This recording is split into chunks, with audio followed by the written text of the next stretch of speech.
नमस्कार। देश की बात में हाजिर हैं और इस समय दो अहम खबरें आ रही हैं। पहले तो बिहारी की है, जहां पर सत्ता परिवर्तन हो गया है। जेडीयू आरजेडी का गठबंधन टूट गया है। जब नीतीश कुमार ने वो राजभवन जाकर राज्यपाल को इस्तीफा दिया, उसके बाद तेजस्वी यादव के घर पहुंचे, फिर दोनों साथ साथ आने पर एक तरह से मोहर लग गई और अब दोनों राज्यपाल से मिलने पहुंचे हुए हैं। और दूसरी तस्वीर जो आप देख रहे हैं वो इस समय अहम इसलिए है क्योंकि नोएडा में जिस व्यक्ति ने, जिस नेता ने महिला के साथ बदसलूकी की थी, श्रीकांत त्यागी, उसको आज मेरठ में गिरफ्तार कर लिया गया था और अब से कुछ पलों पहले ही पुलिस आयुक्त की प्रेस कॉन्फ्रेंस में उसे मीडिया के सामने पेश कर दिया गया है। तो ये दो तस्वीरें हैं इस समय की जो बहुत अहम हैं। और आइए हम आगे बढ़ते हैं और अब बिहार का रुख करते हैं। बिहार में जिस तरह से सत्ता परिवर्तन हुआ है, नीतीश कुमार तेजस्वी यादव के साथ राज्यपाल से इस समय मिलने के लिए पहुंचे हुए हैं। आपको बताते हैं कि पहले जब उन्होंने इस्तीफा दिया, राज्यपाल से बाहर निकले इस्तीफा देने के बाद, क्या कहा है नीतीश कुमार ने, अखिलेश यादव ने, जो उत्तर प्रदेश के समाजवादी पार्टी के नेता, उन्होंने क्या, किस तरह से, क्या उनके विचार हैं जो सत्ता परिवर्तन हो रहा है उस पर, और जो बीजेपी के राज्य के बिहार में अध्यक्ष हैं उनका क्या कहना है, आइए सुनते हैं। दोनों लोकसभा राज्यसभा के सांसद और सारे विधायक और विधान पार्षद और पार्टी के नेता सब लोग, भाजपा से क्या दिक्कत हो गई? सारी मीटिंग आज हुई और सब लोगों की इच्छा यही हुई है कि हम लोगों को एनडीए छोड़ देना चाहिए। तो जैसे ही एनडीए छोड़ने का निर्णय सब लोगों की थी तो हमने उसी को स्वीकार कर लिया और आकर के यहाँ जो एनडीए की सरकार में हम मुख्यमंत्री थे, हमने मुख्यमंत्री पद से इस्तीफा सौंप दिया। बस यही। क्या परेशानी थी? अब तो बहुत सारी चीजें हुई है, हमारे लोग बता देंगे। ये अच्छी शुरुआत है। आज के दिन जब अंग्रेजों के खिलाफ नारा दिया था भारत छोड़ो, अगर बिहार से ये नारा आया कि भारतीय जनता पार्टी भगाओ, मुझे लगता है कि और प्रदेशों में भी इसी तरीके से बहुत जल्दी भारतीय जनता पार्टी के खिलाफ पॉलिटिकल पार्टीज भी खड़ी होंगी और जनता भी खड़ी होगी।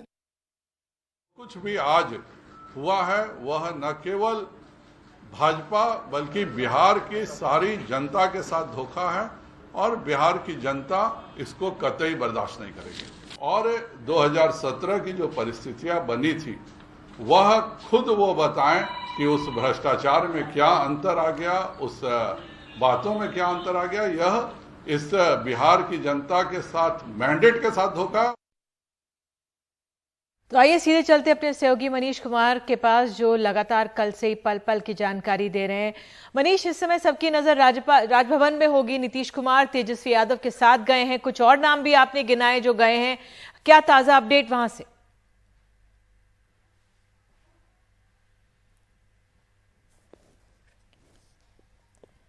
के विधायक दल के नेता, उनके पार्टी के वरिष्ठ नेता विजय चौधरी, ललन सिंह भी साथ में गए थे। जीतन राम मांझी जो अब हम पार्टी के संरक्षक हैं वो भी गए थे और उनके साथ उनके भी पार्टी के नेता गए थे। तेजस्वी यादव उनके साथ ही गाड़ी में बैठकर गए थे। लेकिन अभी तक राजभवन से ये नहीं बताया गया है कि इनका शपथ ग्रहण कल होगा, कब होगा। वो शायद लगता है कि उसके लिए अगले कुछ घंटों का हमें इंतजार करना पड़ेगा। लेकिन हाँ, सस्पेंस एक तरह से बरकरार हो गया है क्योंकि अभी तक जब भी दावा पेश किया जाता था उसके इसी समय राज्यपाल बता देते थे कि आपका शपथ कब होगा और कितने बजे होगा, उसी समय यह तय हो जाता था।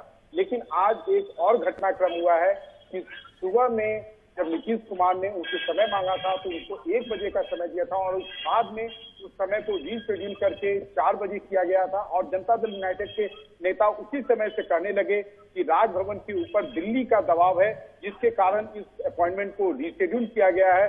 हालांकि नीतीश कुमार 4 बजे के पहले ही पहुंच गए थे, 4 बजे के आसपास तो वो राजभवन से अपना इस्तीफा देके भी निकल गए थे। लेकिन एक बार फिर राजभवन के द्वारा अभी तक उनको समय ना बताना और जब वो मिलने गए तो समय ना बताना, एक बार फिर एक आप कह सकते हैं कि अटकलों का बाजार गर्म है कि क्या सही में राज्यपाल या राजभवन के ऊपर केंद्र का दबाव है कि पूरे प्रोसेस को डिले किया जाए, या जनता दल यूनाइटेड की कुछ ज्यादा ही चिंता है इन सभी चीजों को लेकर, या एक तरह का ओवर रिएक्शन हो रहा है।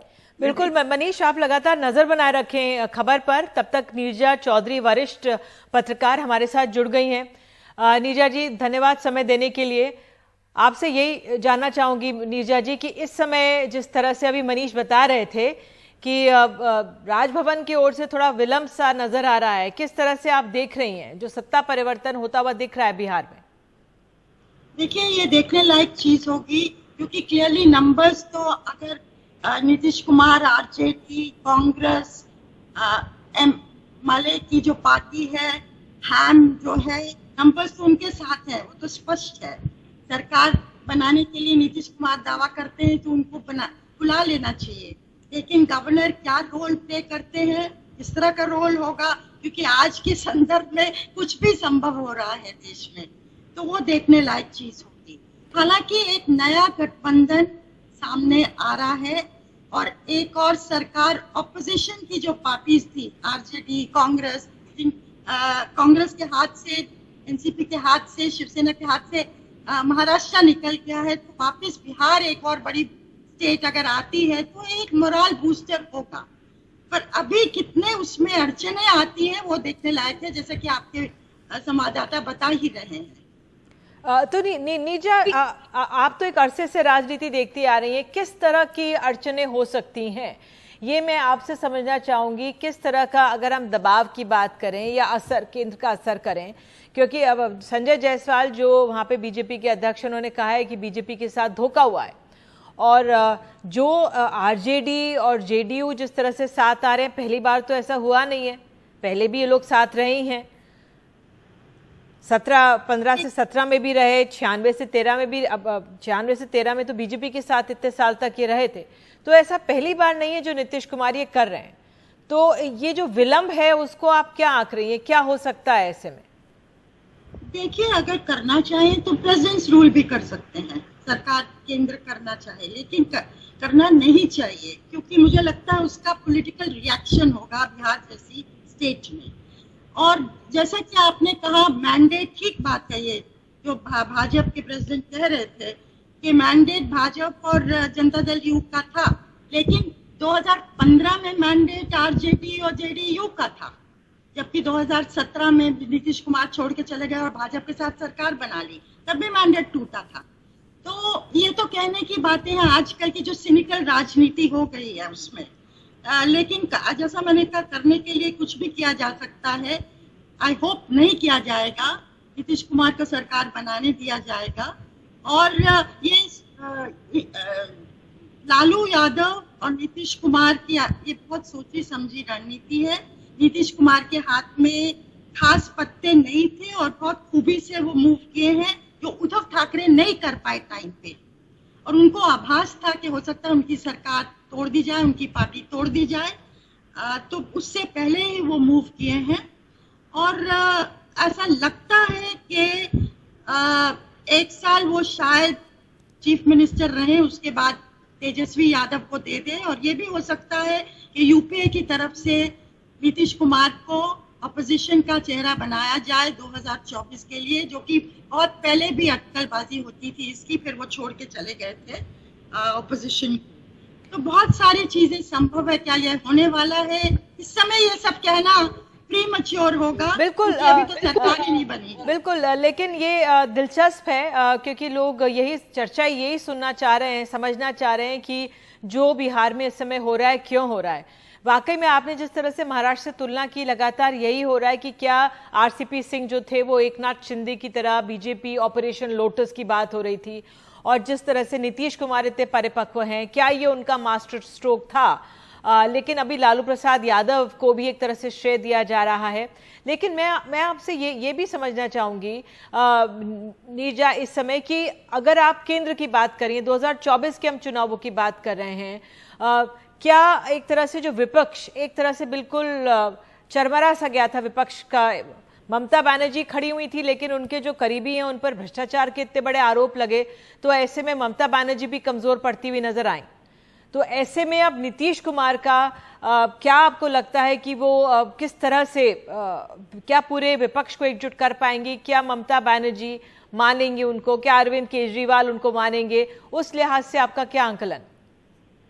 देखिए, ये सब सवाल हैं, आज इसके जवाब नहीं है। क्या नीतीश कुमार 2024 के लिए ऑपोजिशन का चेहरा बनेंगे? ये सबसे बड़ा सवाल है आज, सिर्फ सरकार में रहना, आज सीएम बने रहना आरजेडी और कांग्रेस की मदद से, वो अलग चीज है। बिहार उनके हाथ में था, बिहार के हाथ में रहना चाहिए, अब रहेगा कि नहीं मालूम। लेकिन आगे जाके वो नेशनल रोल क्या प्ले कर पाएंगे,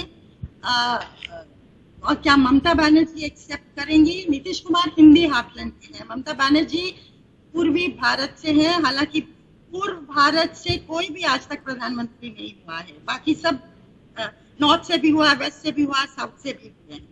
तो लेकिन हिंदी हार्टलैंड मैटर करता है, और क्या बाकी पार्टियां उन्हें एक्सेप्ट करेंगी?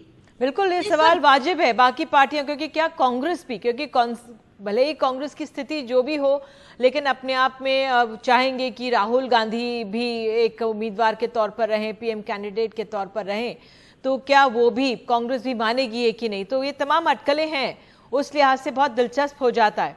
लेकिन एक बार फिर से अगर मैं नीरजा रुख करूं वापस पटना का, और समझना चाहूं कि जो राज्यपाल हैं, क्योंकि एक सुगबुगाहट ये भी थी कि जैसे चिराग पासवान लगातार कह रहे थे कि भाई चुनाव होने चाहिए, मैंडेट के साथ धोखा है, संजय जायसवाल भी कह रहे थे कि मैंडेट के साथ धोखा है, तो क्या राज्यपाल कुछ और कदम अनाउंस कर सकते हैं? देखिए निधि, मेन सवाल जो है ना, आज के समय, इस घंटे में कोई है, क्या नीतीश कुमार को मौका दिया जाएगा सरकार बनाने का, अपनी majority floor of the house prove करने का, या फिर केंद्र सरकार राष्ट्रपति शासन का सोच सकती है कुछ अरसे के बाद चुनाव कराना?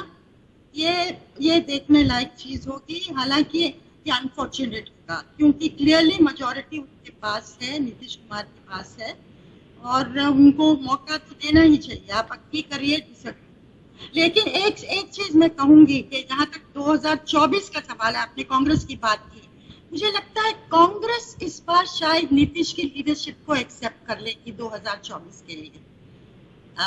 ये रीजनल पार्टीज करेंगी कि नहीं, और उस रीजनल पार्टीज में मेन होगा ममता बनर्जी का क्या रवैया रहेगा। अखिलेश यादव ने तो आज वेलकम ही किया है, मुझे लगता है और पार्टियां भी, शायद अरविंद केजरीवाल भी, और लोग चाहेंगे, क्योंकि रीजनल पार्टीज पर धावा है। मिस्टर नड्डा ने जो बोल दिया ना कि रीजनल पार्टीज को तो हम तकरीबन बोल ही दिया कि हम खत्म करना चाहते हैं।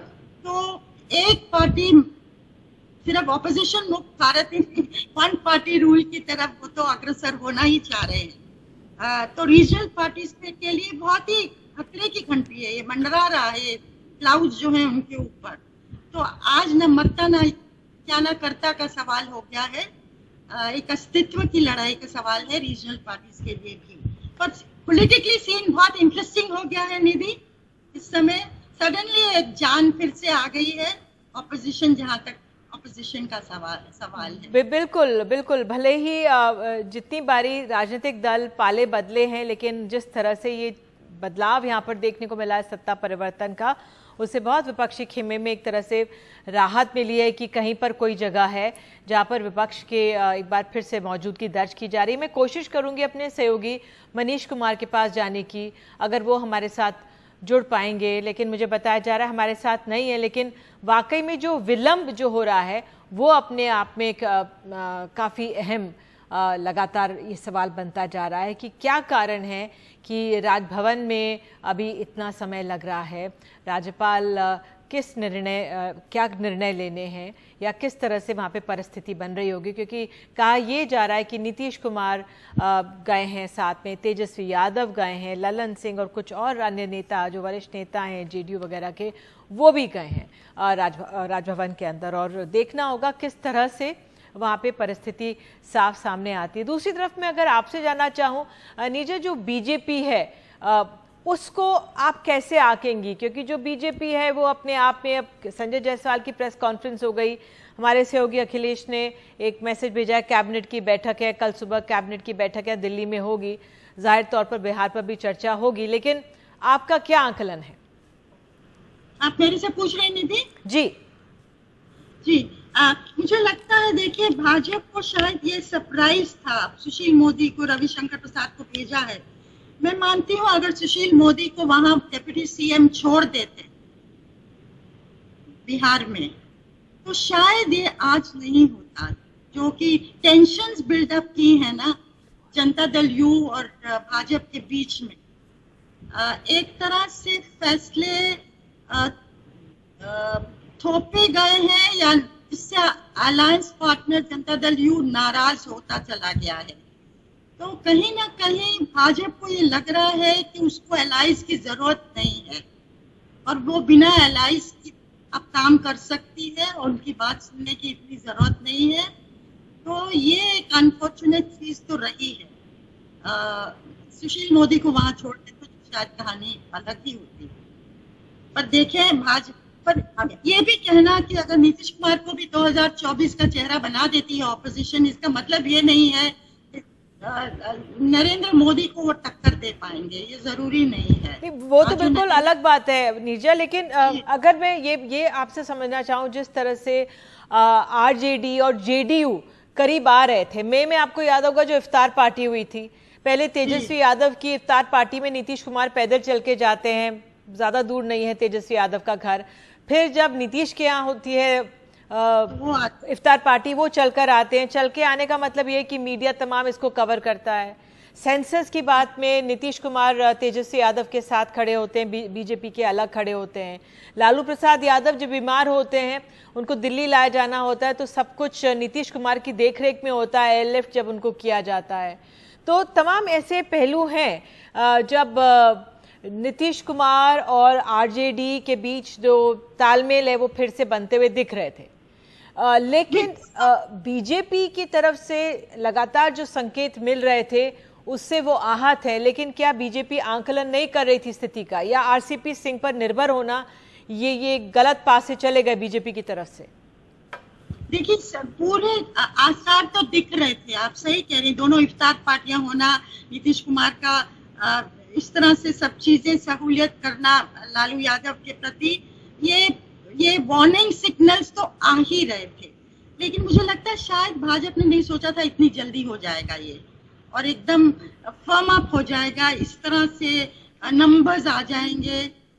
शायद उनको लगा कि वो मूव कर पाएंगे। और अभी भी देखने लायक चीज होगी कि ईडी का कैसे इस्तेमाल होता है। हम लोग जो वेट कर रहे हैं देखने के लिए कि एनफोर्समेंट डायरेक्टरेट यूज होता है कि नहीं उन लोगों के खिलाफ जो लोग मूव आउट कर रहे हैं। तो क्या और तुरुप के पत्ते खेले जाते हैं भाजपा की तरफ से? बिल्कुल, और ये बहुत अहम हो जाता है जो आप कह रही हैं कि क्या ईडी का इस्तेमाल होगा कि नहीं। और वाकई व्यंग के तौर पर ट्विटर पर, सोशल मीडिया पर भी ये सवाल खड़े हो रहे हैं। मुझे एक ब्रेक लेने के लिए कहा जा रहा है नीरजा, एक ब्रेक लेते हैं और लौटेंगे फिर और ताज़ा अपडेट लेकर पटना से हाजिर होंगे। बने रहिए हमारे साथ।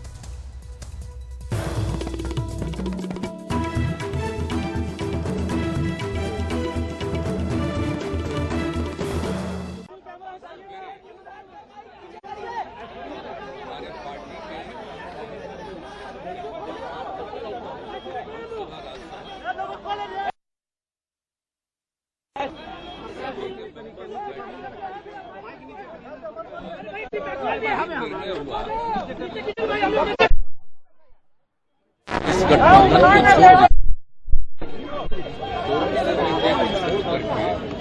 और वही इस्तीफा देने के लिए हम गए।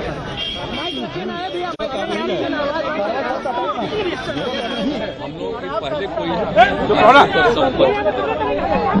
आज एक साथ इनके पास 5 पार्टियों की मीटिंग एक साथ सब लोग थे, और जैसे ही हमने वहां त्याग पत्र दिया तो इनके यहाँ गए और सब लोगों ने एक साथ मिलने लगे। और उसके बाद फिर मांझी जी पहुंचे तो 7 पार्टियां एक साथ, आप समझ लीजिए कि विधानसभा में 164 इंडिपेंडेंट, 1 से 64, और इसके अलावा एक इंडिपेंडेंट हम लोगों के साथ, तो 7 पार्टी और एक अकेला इंडिपेंडेंट। और हम लोग जो उधर थे उनसे हम लोगों ने रास्ता आज समाप्त कर लिया और हम लोग एक साथ मिल करके हम 7 पार्टियों में जो हम लोगों का महागठबंधन है, हम मिल करके आगे काम करेंगे, सेवा करेंगे और इसी सिलसिले में 7 पार्टी के सभी विधायक दल के जितने सब नेता हैं सब लोग मिल करके और जितने विधायक सारे मतलब 7 पार्टियों का और एक इंडिपेंडेंट दे दिया गया है और बातचीत भी इतने दिल से हो रही थी कि अब एक साथ हम लोग हैं अभी हो जाए तो इसी के लिए हमने दे दिया। तो गवर्नर साहब ने क्या आपने दावा पेश किया तो उन्होंने कब शपथ ग्रहण के लिए क्या तो वो तो वही ना करेंगे। हम लोगों ने कहा कि आप जल्दी से जल्दी करिए, अब वो करेंगे। अब बाकी अब आपको ये सब बताएं। हमने आपको बेसिक बता दिया, उसका सब लोग बताएंगे आपको। एनडीए से बाहर निकलने की क्या वजह थी और महागठबंधन में जाने की क्या वजह? अरे भाई वो तो उसकी वजह थी, आप तो खुद एक जगह गए वो का ट्रेनिंग लेने के लिए तो और ना हमको पूरा एक्सपोज कर दिया कि जिस आदमी को कहां से कहां हम बढ़ाए और उसके बाद जो काम हुआ है आगे जो सब सूचनाएं मिल रही थी पार्टी के सब तभी तो सारे हमारे पार्टी के लोग इस बात को लेकर के हमको कह रहे थे नहीं कुछ करते और तब जाकर के मीटिंग और सब ये बात हो गई और तभी सब लोगों से बात हो गई और एक साथ हम लोग अलग हो गए। वो ठीक नहीं हुआ, समझ गए ना। आपको अपमानित भी किया गया, आपके खिलाफ साजिश रची गई, वो क्या था? अब क्या क्या कौन रहते हो सब छोड़ दीजिए ना, हमको कुछ नहीं कहना। लेकिन हमारे पार्टी के सब लोगों की राय थी कि भाई आप अलग तब सोच न लीजिए भाई, उधर 3 पार्टी, अब 2 पार्टी इधर, 1 पार्टी इधर 5 पार्टी और सब मिलके 7 पार्टी एक साथ हो गए हम लोग। ये बताया जा रहा है कि आप प्रधानमंत्री के लिए उम्मीदवार हो सकते हैं।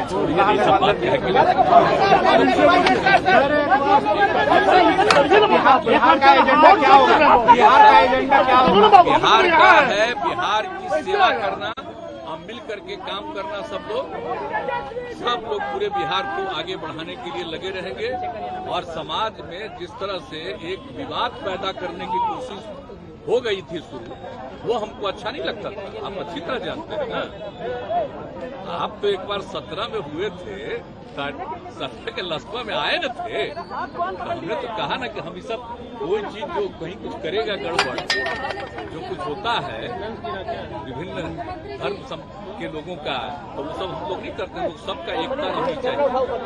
आप तो जानते हैं जो परिस्थिति बन रही थी उसको लेकर के अच्छा नहीं लगता और जिस तरह से बाद हम लोग इतना मेहनत कर रहे थे और कई तरह की बातें की जा रही थी, वो हमको अच्छा नहीं लग रहा था और हम तो तैयार कहाँ थे।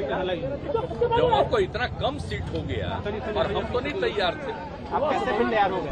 हम तैयार उन लोगों के बार बार आग्रह पर हम हो गए, लेकिन उसके बाद भी जिस तरह का जो अनुभव हो गया और अपने हम तो चुपचाप थे, अब पार्टी के सब लोग धीरे धीरे कहने लगे और कह दिए, तब सब लोगों से बातचीत हो गई और हो गया कि भाई आपने कहा था कि भ्रष्टाचार से और नेपोटिज्म से समझौता नहीं करेंगे। तेजस्वी यादव का सवाल ही नहीं पैदा होता है, शुरू से कभी नहीं होने दिए हम लोग और समाज में प्रेम और भाईचारे का भाव रखना चाहिए और किसी तरह के भ्रष्टाचार को हम लोग स्वीकार करते हैं, हर तरह से काम करते हैं, वो सब लोग मिल के अब हम लोग करते ही रहेंगे, कोई चिंता मत करिए।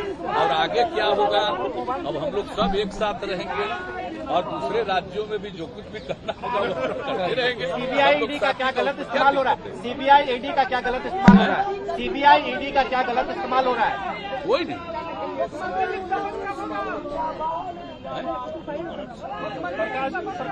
वो अलग देखिए आप सीबीआई बोलेगा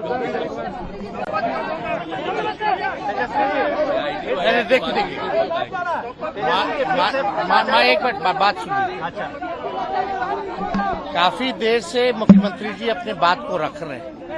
मुख्यमंत्री जी ने खास तौर पर बताया कि पूरे बिहार विधानसभा में एक अकेली पार्टी रहेगी भाजपा, बाकी जितने सदस्य और पार्टी जो है नीतीश कुमार जी को अपना नेता यानी महागठबंधन का नेता माना है। और सोचने वाली ये बात है कि पूरे नॉर्दर्न इंडिया में अगर आप देखें, हिंदी पट्टी में देखें तो भाजपा का अब कोई अलायंस पार्टनर नहीं रहा। एक भी अलायंस पार्टनर भाजपा का नहीं है। और ये तो इतिहास बताता है कि भाजपा जहां रहती है, जिसके साथ रहती है, उसको खत्म करने में लगी रहती है। आप पंजाब देख लीजिए, आप महाराष्ट्र देख लीजिए, और जो बिहार में हो रहा था वो किसी से छुपा है क्या? हर एक लोगों को पता है कि क्या भाजपा की तैयारी थी। लेकिन जो देश में जो अराजकता का जो माहौल बन रहा है, जो सांप्रदायिकता जिस प्रकार से फल फूल रही है, जिस प्रकार से सामाजिक न्याय पे हमला हो रहा है, उसको देखते हुए, देश के माहौल को, स्थिति को देखते हुए, चाहे महंगाई हो, बेरोजगारी हो, आप अर्थव्यवस्था देख लीजिए, देश की सुरक्षा देख लीजिए, चीन घुस करके घर बना लिया, गांव बसा रहा है, आप क्या कार्रवाई कर रहे हैं? तो पूरी चीजों को देखते हुए, और आज का तो दिन भी बहुत ही महत्वपूर्ण दिन है। और महत्वपूर्ण दिन क्या है कि आज के दिन ही क्विट इंडिया की शुरुआत हुई थी, यानी अंग्रेजों भारत छोड़ो का नारा शुरुआत हुआ था। तो आज बिहार ने एक बार फिर से दिखा दिया है, देश को संदेश दिया है, टोटल देश के जितने विपक्ष हैं उनको संदेश दिया है, एक दिशा दिखाने का काम किया है कि जो मजबूती के साथ जनता के सवाल को लेकर के लड़ता है, वो मजबूती के साथ जो है जनता के साथ जो खड़ा रहता है, वो को जनता जो है पूरी तरीके से स्वीकार करती है और जनता विकल्प चाहती है। आप देख लीजिए, बिहार को विशेष राज्य का दर्जा नहीं मिला। माननीय मुख्यमंत्री जी ने अपना काम किया, कई प्लेटफॉर्म पे इन्होंने प्रधानमंत्री जी के सामने पटना यूनिवर्सिटी की मांग की, लेकिन मान लीजिए पटना यूनिवर्सिटी को उसका दर्जा नहीं मिला अब तक। विशेष पैकेज का क्या हुआ? तो कहीं ना कहीं से हर एक तरीके से एक षड्यंत्र के तौर पे, तो ये बीजेपी जो करता है उसका एजेंडा फिक्स है। और जेपी नड्डा जी, ये जो लोकतंत्र की जननी है, यहाँ आकर के बोलते कि क्षेत्रीय पार्टियों को खत्म करेंगे, समाप्त करेंगे। तो इसका मतलब क्या है? यानी विपक्ष को समाप्त करेंगे। विपक्ष को समाप्त करेंगे मतलब लोकतंत्र को समाप्त करेंगे। यानी लोकतंत्र की जननी में आकर के आप लोकतंत्र को चुनौती दे रहे हैं, ये बिहार के लोग नहीं सहेंगे। ये हमारा दायित्व है सबसे पहले देश के संविधान को बचाना। और हम तो नीतीश कुमार जी को धन्यवाद देते हैं कि इन्होंने एक फिर से एक बार जो है लीडर निर्णय लेने का काम किया। आज बीजेपी का तो एक ही काम है, डराओ, जो डरता है उसको डराओ और जो बिकता है उसको खरीदो। पूरे देश में क्या हो रहा है आपको नहीं पता, अभी झारखंड में क्या हो रहा है नहीं पता, महाराष्ट्र में क्या हुआ नहीं पता। तो इसलिए सभी लोगों ने, आज हमारे यहाँ 5 दलों की बैठक हुई महागठबंधन की, और हमको जिम्मेवारी दी गई निर्णय लेने की। तो हमने यही बोला कि मुख्यमंत्री जी अगर कोई निर्णय लेते हैं उसके बाद हम अपना निर्णय लेंगे। इन्होंने निर्णय लिया बिहार के हित में, नेशनल इंटरेस्ट में, लोकतंत्र बचाने के लिए, संविधान बचाने के लिए, अमन चैन गंगा जमुना तहजीब बचाने के लिए। तो इसलिए, और हम लोग तो समाजवादी लोग हैं, हमारे पुरखों की जो विरासत है वो कोई और ले जाएगा क्या? ये हमारे पास रहेगा। तो इसलिए माननीय मुख्यमंत्री जी को धन्यवाद देते हैं। हम अपने पार्टी के राष्ट्रीय अध्यक्ष आदरणीय लालू जी को धन्यवाद देते हैं कि बीमार अवस्था में भी जो है, जो उनका भी जो निर्णय है, क्योंकि राष्ट्रीय अध्यक्ष है, उनके पास जब प्रस्ताव गया तो उनसे जब हम लोगों ने बात की, पार्टी के लोगों ने बात की, क्योंकि हर एक लोग, बिहार की जनता, हमारे पार्टी के वर्कर, हमारे पार्टी के विधायक, सब लोग चाहते थे कि जो किसी भी तरीके से भाजपा का जो एजेंडा है उसको बिहार में नहीं चलने देना है। और लालू जी को तो आप जानते ही हैं, आडवाणी जी के रथ को रोका था, किसी भी कीमत में ना झुकने को तैयार है, ना डरने वाले हैं, जो उनकी विचारधारा है उसकी लड़ाई लड़े। तो इसलिए हम पुनः मुख्यमंत्री जी को अरे भाई, हम लोग चाचा भतीजा लोग हैं, लड़े भी हैं, आरोप भी लगाए हैं, लेकिन हम लोग तो समाजवादी लोग हैं ना, तो हमारी जो पुरखों की विरासत है वो कोई और ले जाएगा क्या? हम लोगों का अधिकार नहीं है क्या? तो हर घर में लड़ाई होती है, हर भाई में बकझक होती है, तो उस पर ध्यान नहीं देना। अभी समय क्या है, समय क्या था? 2024 के लिए नीतीश कुमार क्या प्रधानमंत्री पद के अच्छे उम्मीदवार आपको दिख रहे हैं? देखिए, मुख्यमंत्री जी ने तो देखिए, जब हम लोगों ने जाति जनगणना के बारे में बात की, थोड़ी सी भी देरी नहीं लगाई, और दो बार जो है उस समय तो भाजपा के लोग ही जो है पूरी तरीके से अध्यक्ष थे उस समय के विधानसभा के चौधरी जी, विजय चौधरी जी, इनके ही अध्यक्षता में तो 2 बार पारित हुआ। तो उस समय भी आप बीजेपी का रोल देख रहे थे क्या था? यानी जो नेशनल इंटरेस्ट का जो एजेंडा था उसमें भी कितने इनका तो मूड क्लियर था। तो क्या पीएम मटेरियल आपको दिख रहा है? पीएम के लिए आपके दावेदार मानते हैं? आप एक बात समझ लीजिए, ये सवाल हम मुख्यमंत्री जी पे छोड़, हमको इस पे कोई टिप्पा टिप्पणी नहीं करना है। लेकिन आप इतना तो आप जानते हैं कि सबसे देश में अगर सबसे कोई अनुभवी मुख्यमंत्री है तो नीतीश कुमार जी है, सबसे अनुभवी, परिपक्व, और काम तो किया ही है, ऐसा कोई इनकार नहीं सकता। कुछ लोग तो प्रचार का काम कर। नरेंद्र मोदी को क्या नीतीश जी दे सकता है चुनौती?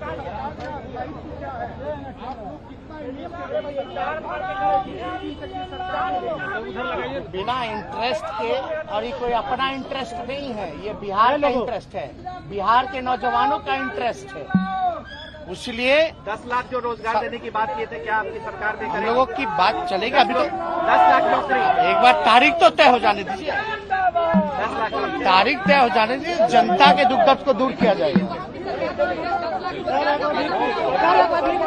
सर एक बार भिक्की दिखला दीजिए, सर एक बार भिक्की, सर एक बार भिक्की, सर एक बार भिक्की, सब कोई सर, सब कोई तेजस्वी जी,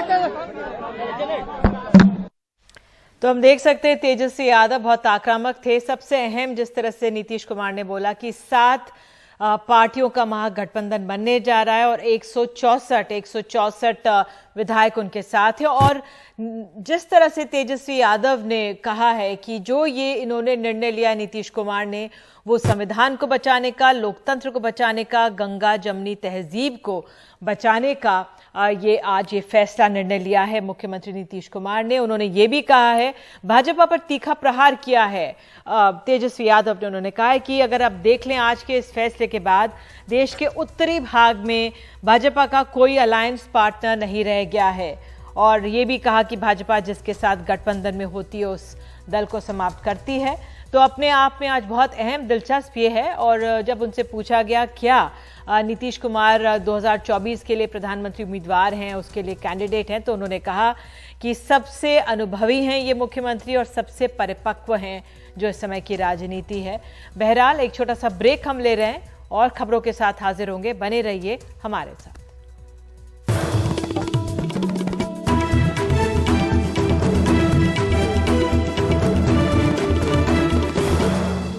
तो बिहार से ही बिहार की बात कर रहे हैं। नीतीश कुमार, तेजस्वी यादव ने कुछ देर पहले राज्यपाल से मुलाकात की। ललन सिंह, जीतन राम मांझी उनके साथ रहे और सरकार बनाने का दावा पेश किया। उसके बाद बाहर आकर नीतीश कुमार ने कहा कि 7 पार्टियों के लोग 7 आ रहे हैं, 7 पार्टियां 7 आ रही हैं, 164 विधायक का महागठबंधन बनने जा रहा है। और तेजस्वी यादव ने बाहर निकलकर तीखा प्रहार किया है बीजेपी पर। उन्होंने कहा है कि देश के उत्तरी भाग में देखा जाए तो आज जो निर्णय लिया है नीतीश कुमार ने, उससे एक तो संविधान बचेगा, लोकतंत्र बचेगा और गंगा जमनी तहजीब जो हमारे देश की है वो बचेगी। साथ ही उन्होंने कहा तेजस्वी यादव ने कि देश के उत्तरी भाग में भाजपा का कोई भी अलायंस नहीं है।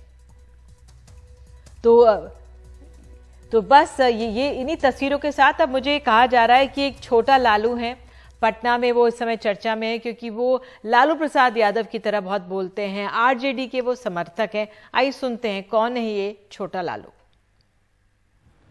पूरे देश और बिहार के लोग को आज जो गरीबी से जो देश लचर रहा है, माननीय नरेंद्र मोदी जो प्रधानमंत्री बन के दिल्ली में गाल बिचका रहे थे, बेरोजगारी और कमर तोड़ महंगाई है। पूरा देश का नौजवान और किसान जो है रोड पर आ गया था। तो नरेंद्र मोदी इनके साथ क्या किया? शूट एंड साइट किया, गोली चलवाने का काम किया। माननीय मुख्यमंत्री नीतीश कुमार जी ने इस चीज को समझा और सांप्रदायिक शक्ति नरेंद्र मोदी भाजपा से अपना जो है गठबंधन तोड़ करके और हम लोग के बिहार में युवा नेतृत्व को सौंपने का काम किया माननीय तेजस्वी जी को। इसके लिए माननीय मुख्यमंत्री नीतीश कुमार जी को कोटि कोटि बधाई और बहुत बहुत सब लोग को धन्यवाद देते। और मोदी हटाओ, भाजपा भगाओ, देश बचाओ, यही छोटा लालू अपील करता है और बहुत अच्छा काम होगा और बेरोजगारी हटेगी। 10 लाख युवा युवती को रोजगार भी मिलेगा तेजस्वी सरकार में।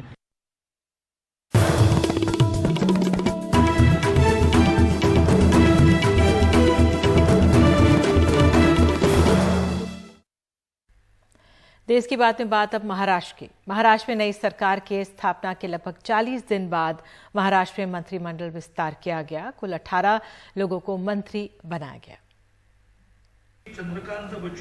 लगभग 40 दिन के इंतजार के बाद महाराष्ट्र में मंत्रिमंडल का विस्तार हुआ, लेकिन शपथ के दौरान ही सरकार के भीतर से विरोध के सुर उठने लगे। शिवसेना नेता संजय राठौड़ को मंत्री बनाए जाने का विरोध बीजेपी नेता चित्रा वाघ ने किया। संजय राठौड़ महाविकास आघाड़ी सरकार में भी मंत्री थे, लेकिन पुणे में एक 23 साल की युवती के आत्महत्या के तार संजय राठौड़ से जुड़ने की वजह से उन्हें इस्तीफा देना पड़ा था। महाराष्ट्र की हमारी बेटी पूजा चौहान के मृत्यु के जिम्मेदार संजय राठौड़ को फिर से मंत्रिमंडल में स्थान देना ये बेहद दुर्भाग्यपूर्ण घटना है। भले संजय राठौड़ मंत्री हो गए, फिर भी उनके खिलाफ जो मेरी लड़ाई है वो मैं जारी रखने वाली हूँ। इस पूरे मामले में नई सरकार के नेता जवाब देने से बचते दिखे, जिसके बाद खुद मुख्यमंत्री एकनाथ शिंदे संजय राठौड़ के बचाव में उतरे। सवाल संजय राठौड़ को लेकर है कि उनको लेकर वो भी फाइनल हो जाएगा। यस सर, माननीय मुख्यमंत्री जी ने उसके ऊपर गौर किया होगा, मैं उसकी ज्यादा टिप्पणी नहीं करूंगा। देखिए, पिछली सरकार में पुलिस ने संजय राठौड़ को क्लीन चिट दी थी, इसीलिए उनको इस मंत्रिमंडल में शामिल किया हुआ है। इसके उपरांत किसी का कुछ अगर कहना हो तो निश्चित रूप से उसको भी सुनेंगे हम। पूजा चव्हाण प्रकरण घडलं। इसके साथ ही सोशल मीडिया पर बीजेपी नेताओं के पुराने बयान भी सामने आने लगे, जिसमें बतौर विपक्ष वो संजय राठौड़ पर कड़ी कार्रवाई करने की मांग कर रहे थे। संजय राठौड़ की हकालपट्टी नहीं, गिरफ्तारी होनी चाहिए। पूजा चव्हाण की आत्महत्या नहीं, हत्या है। संजय राठौड़ इसके लिए जिम्मेदार है। मुख्यमंत्री उद्धव जी ठाकरे क्या शरद पवार के संदेशा की इंतजार कर रहे हैं? जिस प्रकार के एविडेंसेस इस पूरे मामले में दिखाई पड़ते हैं, प्रायः ऐसे मामलों में इतने ज्यादा एविडेंस कभी हाथ में नहीं आते, और ऐसे खुले मामले में भी 20 दिनों तक सरकार उनको बचाती रही, सरकार का उनको आशीर्वाद रहा, और जब तक पूजा को न्याय नहीं मिलता तब तक भारतीय जनता पार्टी का संघर्ष चलता रहा। पहले मंत्रिमंडल विस्तार में देरी और उसके बाद जिस दिन शपथ ग्रहण समारोह होता है, ठीक उसी समय विरोध के सुर सामने आते हैं, जिसके वजह से अब ये सवाल उठने लगे हैं कि क्या नई सरकार में सब कुछ ठीक है या नहीं। इसके साथ ही इस मंत्रिमंडल विस्तार में एक भी महिला शामिल न होने की वजह से भी सरकार पर सवाल उठने लगे हैं।